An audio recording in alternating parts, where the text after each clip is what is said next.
Hi everyone guys, this is Roshan and today in this video we are going to discuss about the electrical flux for closed surfaces. Okay, so before getting into the topic, let me tell you what is electrical flux. Electrical flux is nothing but a measurement of how many electrical lines of force getting passed over a particular area. Okay, it is referred to as how many electrical lines of force getting through or getting away from a particular area. Okay, so listen guys, electrical flux may be a positive, negative or zero. How it behaves or how it enter. Okay, it depends upon how it enter, because normally we know that the electrical lines, the orange color drawn is the electrical line here. So listen guys, for a positive charge, okay, we all know that, listen, for a positive charge, we may see the electrical lines are getting outward. We know that. But quite opposite for a negative term. Okay, so that is the only condition for why the electrical flux is positive or negative. So listen guys, okay, if the electrical lines of force getting through means it is a negative, or if the electrical lines of force is getting away from it means it is a positive. Okay, so for a single object, both the electrical lines of force may behave as a positive and also as a negative. Okay, positive and also as a negative. But here given is for closed surfaces. This condition is only satisfied for only closed surface only. Because for a closed surface only, you can able to enter and leave. Okay, the middle process is not taken into any account. The only thing that taken into account is how many electrical lines of force may get entered and how many electrical lines of force may get out. Okay, the number of electrical lines of force get into the object is represented as a negative, and the number of electrical lines of force may get away from the object is taken as a positive symbol. Okay, and the middle portion may also be considered as a zero term, because there is no kind of electrical stuff that we not mention here.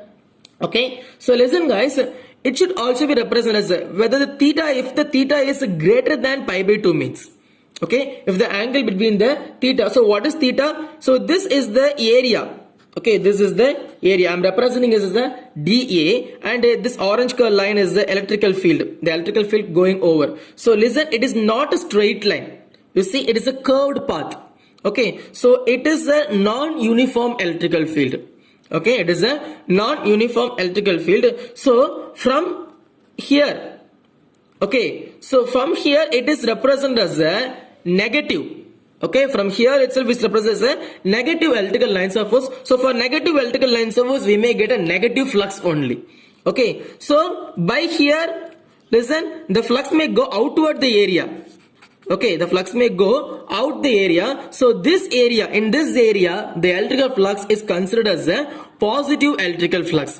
So from this we can able to know that there are different many areas in a closed surfaces. Okay, so this should be represented as phi E equal to integral of E dot dA. Okay, that you may get already studied in the previous classes or previous videos, but remember that if it is a closed surface means you have to put the closed integral. Okay, if it is a closed surface means you have to put the closed integral. That is very important.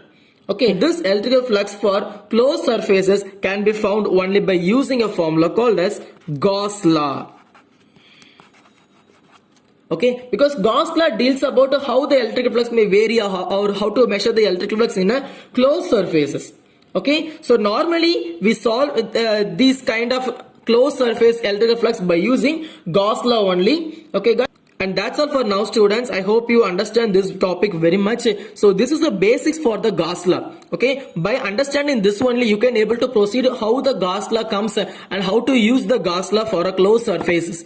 Okay, so remember, if you have any doubt means you can ask me on the comment section, and if you like this video, put a like, and if you want daily videos means please press the subscribe button, and the daily videos are already coming for you. Thank you students, see you on the next class.